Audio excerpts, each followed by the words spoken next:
이낙연 전 대표님 캠프 측도 좀 지지자들을 위로를 해야 되는데 그걸 어떻게 할 것인가를 좀 끝까지 고민을 하신 것 같고 이낙연 대표님이 혼자만 생각하셨으면 바로 승복하시지 않으셨겠냐. 그래서 다들 이제 당의 훌륭한 선배님들이기 때문에 원팀으로 다 함께 하시는 그 과정을 지금 같이 가고 있다고 생각합니다. 청년 정치인들의 가장 핫한 정치쇼 쇼미더 정치 시작하겠습니다. 최지은 전 더불어민주당 국제대변인, 김재섭 전 국민의힘 비대위원 나왔습니다. 어서 오십시오. 안녕하세요. 안녕하세요. 이재명 경기지사가 민주당 대선 후보로 결정이 지난 주말에 됐고요. 대장동 의혹이 있었음에도 불구하고 민주당 대선 주자 과반이 넘기면서 됐는데 일단 경선 끝난 이후로 원팀이 되느냐 이런 문제가 지금 가장 큰 화두인 것 같아요. 네. 저는 원팀이 되는 것은 시간이 좀 필요하지만은 거기 가는 것에 대해서는 전혀 의심이 없고 사실 이낙연 전 대표님도 그렇고 그 캠프 측에서도 그렇고 승복하신 것은 너무 저는 당연히 하실 것이라고 생각을 했습니다. 다만 이제 그 캠프 측도 이낙연 전 대표님 캠프 측도 좀 지지자들을 위로를 해야 되는데 그걸 어떻게 할 것인가를 좀 끝까지 고민을 하신 것 같고 이낙연 대표님이 혼자만 생각하셨으면 바로 승복하시지 않으셨겠냐. 그래서 다들 이제 당의 훌륭한 선배님들이기 때문에 원팀으로 다 함께 하시는 그 과정을 지금 같이 가고 있다고 생각합니다. 근데 오늘 캠프 해단식이었는데 승복 이야기는 SNS를 통해서 했고 오늘 캠프 해단식에 이낙연 전 대표가 참석했기 때문에 다시 한번 이야기를 하지 않을까 생각했습니다만 오늘 아무런 말도 하지 않았거든요. 네. 그거 봤을 때는 아직 뭔가 좀 앙금등등이 남아있는 게 아니냐. 저는 이낙연 후보님 본인만 봤을 때는 굉장히 품격 있는 원로 정치인이시기 때문에 이런 걸 금방 푸실 것 같은데 지지자들의 그 아픈 마음을 다 어떻게 같이 갈까 아마 그것을 고민하는 과정이지 않으실까 이렇게 추측을 해봅니다. 네, 이렇게 이낙연 후보가 뒤늦게 승복하면서 과거 2007년 한나라당 경선에서 박근혜 전 대통령의 경선 승복 연설이 다시 화제가 되고 있어요. 그렇게 깔끔하게 승복할 수가 없다. 네. 물론 연설은 그럴 수 있죠. 근데 사실 그것이 모르겠습니다. 민주당이 그 그러니까 이낙연 전 후보죠 이제. 이낙연 전 후보한테 박근혜 전 대통령이 했던 그 승복과 같은 것을 기대한다고 하면 예. 그 당의 그 이후에 우리 당이 어떻게 됐는지를 생각해 보면 예. 친이 친박 서로 진짜 죽어라고 싸우면서 사실 당의 몰락을 사실 그것 때문에 당이 몰락했다고 봐도 저는 무방하다고 생각하거든요. 예. 친이 친박 간의 갈등 때문에. 예. 메시지는 그럴 수 있죠. 근데 글쎄요, 민주당 입장에서 그 2007년 당시에 이제 박근혜 후보의 경선 메시지만 가지고 승복 얘기를 한다 그러면 한쪽 이와 다른 한쪽 이의 갈등까지도 염두에 두고 계신 건가? 저는 그것까지도 좀 생각이 됩니다. 근데 당시 한나라당이야 이명박 또 친이 친박 개파가 있었습니다만 그렇죠. 지금 민주당 최대 개파는 친문이고 이재명 후보도 비주류, 이낙연 후보도 사실은 주류라고 볼 수 없잖아요. 예, 그런 게 있으니까 조금 다를 것 같긴 한데 그렇죠. 이재명 후보가 조만간 아마 청와대를 방문할 것 같습니다. 네. 협의 중에 있다. 근데 야당에서는 청와대가 선거 개입하는 것이다. 네. 근데 과거에 다들 만났었는데. 만났었던 사례가 있다 하더라고요. 예. 있다고 하는데 저는 이제 전의 사례랑 비교한다기보다는 얼마 전에 대장동과 관련돼서 문재인 대통령께서 메시지를 내셨잖아요. 예. 수사 잘해라. 이제 검경이라는 수사 주체도 직접적으로 언급을 하셨고 다만 이제 도대체 그러면 문재인 대통령이 대장동과 관련된 청와대 입장을 뭐라고 표방한 것이냐라는 예. 것에서는 여당 내에서도 입장이 갈리고 청와대에서도 내용이 달라요. 이 해명을 하시는 게. 예. 정치적으로 해석하지 말라라고 하는데 그걸 어떻게 정치적으로 해석하지 않습니까? 정치적으로 해석하게 다양한 해석이 되고 그런데 여기에 대해서는 굉장히 하나하나 밋밋한 말씀을 하셨으면서 사실 이재명 지사를 만나는 것에 대해서는 그래도 좀 거리낌이 없어 보여요. 예. 둘 다 예를 들면 선거 중립 위반을 훼손할 소지는 분명히 있다고 생각이 됩니다. 소지는 있죠. 그게 단순히 중립 위반이라고 단정하기는 어렵지만 소지는 분명히 있는 것인데 예를 들면 대장동 의혹과 관련돼서는 애매모호한 형태로 선거 중립을 지킨다는 명분을 사실 애매모호하게 말씀을 하시고 이재명 지사를 만나는 것에 대해서는 이게 무슨 선거 중립 위반이냐라는 식으로 좀 적극적인 태도를 보이시는 건 사실 좀 전의 사례랑 비교할 것이 아니라 당장 며칠 전에 내신 대장동과 관련된 메시지랑 비교해 봤을 때 저는 좀 약간 석연치 예. 않은 부분이 있습니다. 좀 나눠서 질문 드릴게요. 뭐 대통령이 여당 후보를 만나느냐 이 문제는 뭐 과거 역대 정권이 다 그렇게 왔고 그랬죠. 예, 그랬죠. 이명박 대통령 때도 박근혜 후보를 만났기 때문에 이거는 크게 문제 삼기는 어렵다. 다만 대장동 건 대통령이 그럼 왜 그런 얘기를 했느냐. 대통령이 검경이 협심해서 신속히 수사하라. 네. 이게 그러면 교과서적인 하나만한 이야기를 했다고 보십니까? 아니면은 특검을 하지 말라는 가이드라인을 내렸다고 보십니까? 그러니까 이거에 대해서 다들 모르는데 저는 예. 이제 특검하지 말라는 그 입장으로 들렸어요. 저 예. 개인적으로는. 왜냐하면은 검경이라는 수사 주체를 언급을 하셨기 예. 때문에. 근데 검경이 뭐 잘 수사하라는 말도 사실 하나만한 이야기였던 것이 김만배 씨 수사와 관련돼서도 계속 경찰 따로 부르고 검찰 따로 부르고 그 검찰과 경찰이 김만배를 소환하는 데 있어서 내용이 공유됐는지도 사실 확인이 안 되고 예. 검찰 경찰의 수사가 따로 국밥처럼 놀고 있다는 것도 사실 지금 다 드러난 사실인데 예. 검경이 잘해라. 이거는 도대체 뭘 의미하는 건지 저는 사실 잘 모르겠어요. 그래서 당연히 애매모호한 말씀을 하신 거죠. 이거는. 자, 특검을 하지 말라는 가이드라인 아니냐. 아니 모든 걸 기승전결 대장동으로 몰고 가면은 그럼 오늘 예를 들어서 균형발전 회의가 있었고 대통령도 계셨고 거기에 지자체장들이 다 참석을 했는데 이재명 후보도 있었고 또 뭐 박형준 시장도 있었어요. 그러면 뭐 LCT 사건에서 대해서도 뭐 얘기를 해야 되나요? 이 모든 것을 다 대장동으로 이렇게 몰아붙이는 거는 좀 말이 안 된다. 그리고 여당 후보가 대통령 후보가 지금 현재 대통령을 만나는 것은 굉장히 자연스러운 일이고 역대에서도 우리나라에서도 그랬고 외국에서도 굉장히 흔한 일인데 이것을 뭐 불법도 아니고 그렇게 하면 안 될 이유도 없는데 여기에 대장동을 좀 끌어들이는 것은 좀 과하다. 무조건 다 모든 것이 대장동이냐 이런 생각이 듭니다. 지금 전 국민이 제일 관심 많은 부분이 대장동이고요. 사실 지금 이 대선을 이끌어가는 것이 외면하고 싶으시겠지만 대장동입니다. 이거 관련돼서 언급을 안 할 수는 없죠. 예. 어떤 방식으로든. 근데 특검 가이드라인은 네. 어차피 민주당이 거대 의석을 갖고 있으니까 네. 대통령의 뭐 가이드라인이든 말든 민주당에서 안 하면 그만 아닙니까? 안 하면 그만이죠. 그러니까 저희가 계속 요구를 하는 거죠. 예. 그러니까 아니 국민의힘 게이트라고 주장을 하실 거면 국민의힘 탈탈 털어야죠. 왜 그 민주당에서 안 하시냐 이 말이에요. 그래요. 네. 국민의힘 게이트냐 이재명 게이트냐 뭐 질문이 게이트는 아니고 누가 더 책임 있냐 이런 설문조사를 한번 했었는데 이재명이 더 책임 있다 이런 네. 게 더 많긴 했었어요. 네, 네. 자 그래서 지금 많은 분들이 기대하고 지켜볼 게 이제 경기도 국감입니다. 이재명 후보가 경기도지사로서 안 나올 수 없는 자리이기 때문에 본인이 지사직을 사퇴하면 안 나올 수 있습니다만은 지사직을 유지하고 국감을 나가겠다고 했으니까.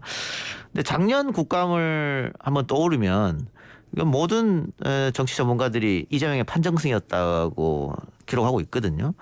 그러면은 이번에도 이재명이 만만치 않을 텐데 국민의힘이 어느 정도 준비를 잘하느냐. 특히 국정감사는 야당만 하는 게 아니잖아요. 그렇죠. 또 여당 국회의원이 더 많잖아요. 그렇죠. 그런 거 봤을 때는 국감이 오히려 국민의힘한테 마이너스가 될 수도 있지 않겠느냐. 어떻게 보세요? 저는 그 가능성도 없지 않다고 생각합니다. 예. 특히 이제 국감 말씀하신 대로 국감이라고 하는 것이 여당 의원도 같이 들어와서 하는 것이고 행안위에 소속된 여당 야당 의원들이 다 와서 이재명 지사를 맞이하게 되는 것인데 예. 기본적으로 숫자적으로도 민주당이 훨씬 많다. 예. 그리고 일단 경기도는 자료를 주지 않는다. 예. 달라고 해도 주지 않는다. 예. 사실 소위 말하는 방탄 국감이 되는 상황이기 때문에 예. 자료를 주지 않는데 야당이 무슨 힘을 쓸 수가 있겠습니까? 사실 저는 그런 것도 사실 우려가 돼요. 왜냐하면 우리가 조국 전 장관 당시 이제 사태 때도 사실 그 당시 야당이 뭐 약간 지지부진한 모습이 보여주면서 하나마나한 그런 뭐 청문회라든지 뭐 이런 국감이라든지 이런 거 된 사실이 있지 않습니까? 예.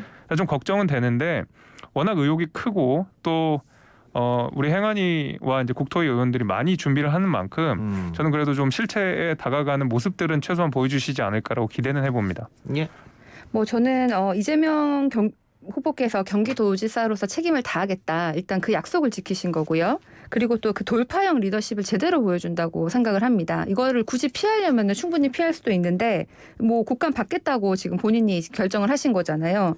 그래서 정말 이거는 내가 부끄러움이 없고 뭐 비리에 연루된 것도 없고 내가 가가지고 정확하게 밝히겠다 이렇게 오히려 신뢰를 높이는 그런 메시지고 동시에 또 다음 주에 모든 언론이 이제 이재명 후보를 주목을 하겠죠. 예. 그래서 뭐 선거에 정무적으로 봤을 때도 이재명 후보의 그 청렴이 밝혀지면 오히려 굉장히 좋은 기회가 될 수 있을 건데 다만 이제 국감의 다른 내용들이 다 이것 때문에 묻혀버릴까봐 거기에 대해서 좀 아쉬운 마음은 있지만은 이재명 후보의 그 돌파형 리더십을 제대로 잘 보여주는 예다. 사람들이 더 좋아할 것이다. 이런 아니, 생각이 듭니다. 돌파라고 하시려면 자료나 좀 주시고 돌파라는 말씀을 쓰셔야지. 자료도 하나도 안 주시고 그냥 뭐 집권 여당에서 필요한 네. 자료 정도는 찾으실 수 있으시겠죠. 그리고 뭐 자료를 굳이 안 준다 이것도 무슨 근거로 얘기를 하시는 건지 잘 아니 모르겠어요. 실제로 지금 국민의힘에서 그 경기도청이 자료 요청을 했는데 안 주고 있다고 해서 지금 불만이 엄청 많아요. 그거는 다 드러난 사실인데 뭘 어떤 근거가 필요합니까? 아니 뭐 국감을 해도 네. 또 말씀을 하시고 안 해도 말씀을 하실 거고 또 국감 과정에서 뭐 설사 저희가 자료를 뭐 제가 아니라 경기도에서 자료를 주더라도 어떻게든 얘기를 하실 거기 때문에 그것은 뭐 국감 그거는 상황에서 이제 주시고 나서 말씀하실 내용인 것 같고요. 아직 주시지도 않았기 때문에. 그 질문에서 자료를 왜 안 주냐 해서 이재명 후보는 네. 대장동 자료는 성남에 있지 경기도에 있지 않다. 저는 그거 되게 말하자면 무책임한 소리라고 생각되는 것이 예. 원래 경기도에 요청을 하게 되면 경기도가 성남시나 남양주시나 이렇게 해서 취합을 해서 국회에 주게 되어 있기 때문에 예. 이건 성남시 일이니까 경기도랑 상관없다라고 하는 예. 것은 사실 국감의 체계를 전혀 이해하지 못하시는 내용이신 예. 거죠.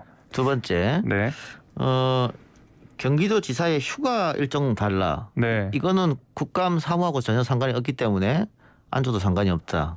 저는 그것도 아니라고 보는데요. 왜냐하면 이제 경기도지사, 그러니까 경기도청이라고 하면 어떤 지방의 예산만 쓰는 것이 아니고 결국 국가 예산이 들어가는 경기도청의 운영에는 국가 예산이 분명히 들어갑니다.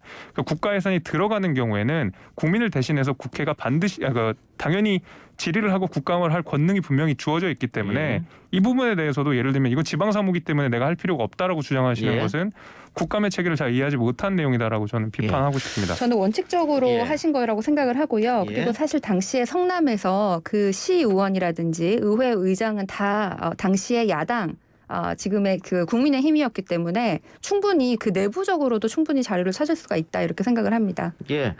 자, 그래서 어쨌든 양측이 뭐 이 자료를 주니 안 주니 불법이니 아니니 이걸로 팽팽히 맞서고 있기 때문에 혹자들은 이거 국감을 모든 국민들이 기대하고 TV 앞에 앉아 있을 텐데 당일날 자료 준다 안 준다 뭐 이런 걸로 해서 결국 파행되지 않겠느냐 이런 이야기 하시는 분들도 많이 있어요. 뭐 그럴 가능성도 없지는 않죠. 왜냐하면은 아무런 자료를 가지지 않고 나서 그리고 예를 들면 다른 루트를 통해서 얻어진 자료에 대해서 분명히 신빙성 의심을 하실 거거든요. 지금 말씀하신 것처럼 그렇게 되면은 사실 하나만한 국감이 될 수도 있는데 그런 우려들은 분명히 있습니다. 그래서 파행까지는 안 가기를 저는 바라고 있지만은 예를 들면 극단적으로 방탄 국감이 되는 경우에는 하나만한 국감이 될 수도 있어서 저는 잘못하면 파행까지도 갈 수 있지 않을까라고 우려는 좀 하고 있습니다. 알겠습니다. 지켜보죠. 그 네. 파행의 책임이 누구한테 있느냐 이것도 뭐 TV를 지켜보면 다 알 수 있는 거니까 아마 국감 역사상 가장 높은 시청률이 나오지 않을까. 30% 나올 것 같아요. 30%. 이런 생각이 드는데 좀 지켜보기로 하고요. 자, 오늘 밤 하천대유 대주주 김만배 씨 구속 여부가 결론이 날 텐데, 자 일단은 그 녹취록 지금 검찰 수사가 녹취록을 따라가고 있기 때문에 잘못됐다. 계좌를 따라가야 되는데 뭐 검찰 수사 이상하다 이렇게 말하는 사람도 있고. 녹취록에 나오는 그분이 이재명이다라고 말하는 사람도 있고 결국 투자 이익 배분 싸움이었기 때문에 이재명의 이름이 나올 수 없다 이런 얘기도 있고 이 건의 김만배 씨 건에 대해서 어떻게 보고 계세요? 오늘 밤에 구속 결정 나겠습니다만 김만배 씨가 사전영장 받으러 가기 전에 기자들과 만나가서 이거 다 내 거다 이렇게 얘기했거든요. 뭐 저도 뭐 언론을 통해서 알고 있고 사실 이게 뭐 캠프랑은 뭐 직접적으로 관련된 일이 아니라서 언론을 통해서 알고 있는데 일단 돈 받은 사람들을 먼저 조사를 했어야 됐기 때문에 이 계좌를 통해서 따라서 가야 됐다는 그 지적도 맞고 또 다른 것은 지금 어제 한겨레 신문에 보면 대장동 3인방에 주장을 합쳤더니 뭐 그분이 사라졌다. 뭐 이런 기사가 있었는데 이 뭐 그 거액을 챙긴 그 민간 사업자 쪽들의 핵심 인물들이 하는 말을 다 들여다 보니까 이게 좀 다 다르고 근데 다 공통적으로는 그분 뭐 돈 받은 사람은 초기 투자자일 가능성이 있고 정치인은 아니다. 뭐 이런 게 조금 계속 나오고 있고 그래서 이 사람들의 이 얘기들을 보다 보면은 이분들이 다 이제 투자 이익을 서로 배분하는 과정에서 서로 좀 다툼이 있어가지고 거기에서 좀 일어난 일이 아닌가. 그래서 서로 지금 다른 사람을 탓하고 있는 것이 아닌가. 이렇게 언론에서 많이 판단하고 있고 그리고 소유자가 지금 자기가 주장이라는데 전혀 실체 없이 이재명 지사하고는 아무 상관이 없는 거죠. 그래서 계속 이렇게 이재명 지사를 연결시키는 거는 이건 좀 너무 실체가 없다. 그렇게 보입니다.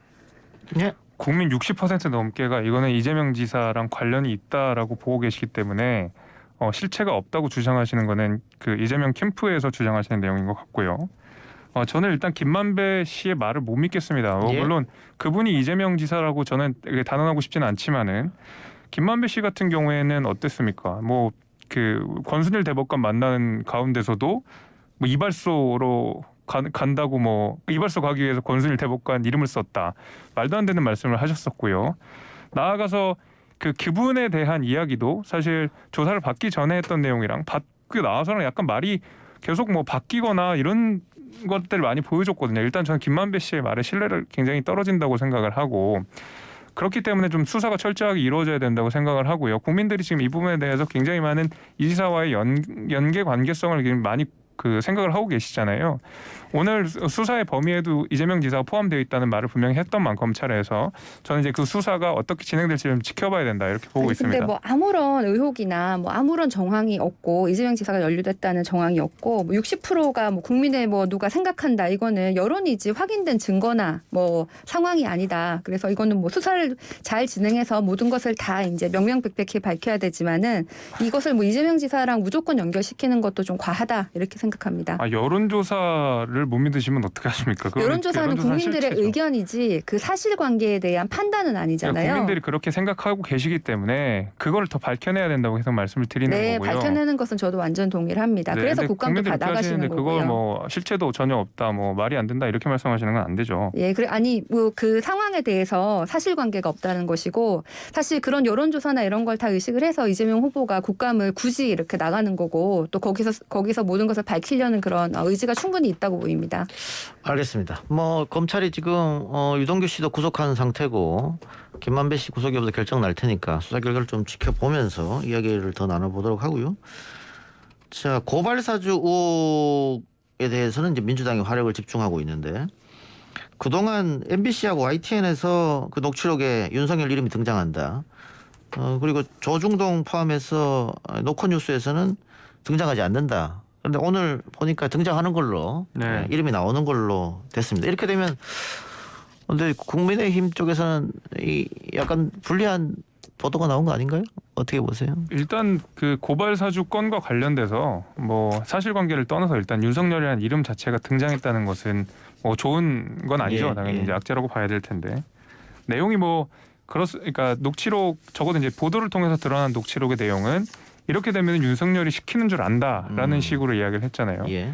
저는 그 멘트만 딱 떼어놔서 보자 그러면 윤석열이 시키는 줄 안다라는 얘기는 윤석열이 시키지 않았다라는 소리거든요, 사실. 그렇기 때문에 뭐 실체 관계를 들여다보면 윤석열과의 관계성을 파헤치기는 좀 어렵지만은 적어도 그냥 사실 고발 사주라고 하는 것이 굉장히 뭐 부끄러운 사건 아니겠습니까? 예. 저희 뭐 우리 당에서 일어난 사건이긴 하지만은 거기에 이제 그 야당의 제일 후보가 이름이 거론된다는 것 자체가 그냥 이미지의 실추는 분명히 있을 수 있다. 저는 그렇게 보고 있습니다.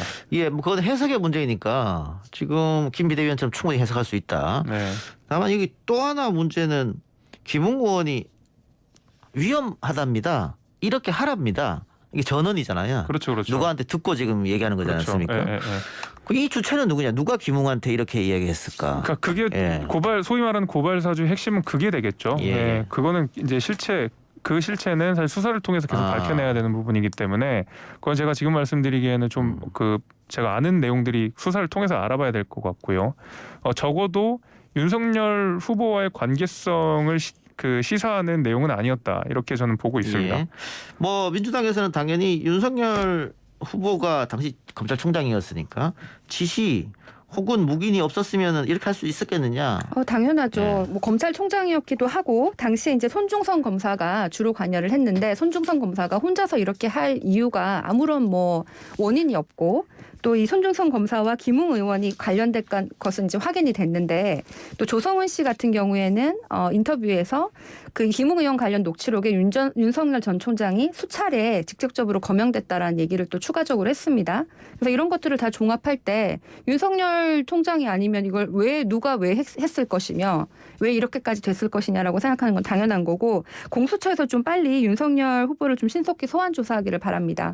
근데 지금 민주당 경선은 끝이 났고 국민의힘 경선은 한창이니까 민주당 자체적으로 나서서 아마 대장동 건은 이재명 후보를 보호하려고 할 테고 근데 고발사주 의혹은 민주당에서도 윤석열을 공격할 테고 유승민이나 홍준표 후보 다른 후보들도 이걸로 또 공격할 거란 말이죠. 그렇죠. 윤석열 후보로서는 굉장히 넘을 허들이 많이 생겼다. 뭐 넘어가면서 지지율도 확보하는 거고 잘 돌파하면 지지율을 더 확보할 수 있는 것이고 만약에 진짜 그것이 실체가 있다 그러면 당연히 악재로 작용할 것 같은데요. 저는 조금 전에 최진희 대변인님 말씀하신 내용들은 좀 동의하기 어려운 게요. 이재명 지사와의 관계성은 그렇게 부인하시면서 실제로 결재까지 하시고 내용도 다 보고받으시고 그리고 법령상으로도 경기도지사가 그 해당 사업을 관할하게 되어 있는데 거기에 대해서는 나는 이재명 지사를 모른다라고 시치미를 뚝 떼시는데 어떻게 그렇게 손준성 검사와 윤석열 그 후보 간의 이 어떤 유대 관계는 확신을 하시는지 저는 그 논리의 모순을 전 이해하기 어렵습니다. 저는 그 핵심적인 차이는 윤석열 전 총장 같은 경우에는 이렇게 그 고발 사주를 한 그 이유가 윤석열 총장과 관련이 있는 것이죠. 본인과 본인의 그 가족에 대한 명예훼손으로 한 것이고 이재명 후보는 여기에 대해서 아무런 개인적인 뭐 금전적인 이익을 취한 이유가 없습니다. 근데 윤석열 후보 같은 경우에는 직접적으로 관련이 되어 있죠. 아니 이재명 지사 스스로가 이거 자기 최대 지적이고 단군 이래 최대 환수고 앞으로도 이렇게 하실 거고 대통령 되면 이런 식으로 하실 거고 그렇게 자랑을 많이 하고 정치적 자산을 얻으셨는데 어떻게 하나도 이익이 없다고 말씀하실 수 있어요? 그것은 민간 이익을 환수한 것에 대한 것이고요. 그것은 사실이죠. 민간 이익을 환수한 것에 대해서는. 공공의 이름을 빙자한 민간은 밀어주기로 봐야죠. 이거는 사실은. 이거는 왜냐하면 수용 헐값에 하고 뭐 굉장히 지금 경기도청 최지은 대변인 짧게 네, 조사하고 있고 또 우리 국민들이 그 민간 산업 환수한 것에 대해서는 높게 평가하고 계시고 그래서 이재명 지사가 지금 이런 대장동 의혹에도 불구하고 우리 후보가 된 것은 이재명 후보의 청렴을 믿는 사람들도 굉장히 많다라는 것을 보여주고 있습니다. 자, 지금 이낙연 후보 쪽에서 사실 말끔한 승복이 아니었기 때문에 원팀 이야기 계속 나오는데 저는 국민의힘도 그 숙제는 안고 간다고 보거든요. 특히 이번에 윤 전 총장이 정신머리 언급하고 당 해체 그러니까 다른 후보들도 여기서 굉장히 비판을 세게 했는데 앞으로 더 후보들 간에 접점 이런 게 잘 없이 세게 붙을 가능성이 높잖아요. 그렇죠. 그럼 원팀 잘 될까? 그것도 걱정이에요. 그러니까요. 잘 돼야죠 뭐. 잘 될 수밖에 없고 저는 이제 우리가 이제 앞선 민주당 경선에서도 봤듯이 사실 이게 후보 검증과 네거티브는 정말 한 끗 차이지 않습니까? 그렇죠. 이낙연 후보 측에서는 계속 검증이라고 하셨고 이재명 캠프 쪽에서는 계속 네거티브라고 하셨거든요. 근데 이제 국민들이 보시기에 이게 뭐 네거티브인지 뭐 아니면 뭐 후보 검증인지는 국민들이 판단의 몫이겠지만은 알겠습니다. 원팀이 될 거라고 봅니다. 오늘 도움 말씀 여기까지 듣죠. 지금까지 김재섭 전 국민의힘 비대위원 최재현 민주당 국제대변인이었습니다. 고맙습니다. 감사합니다.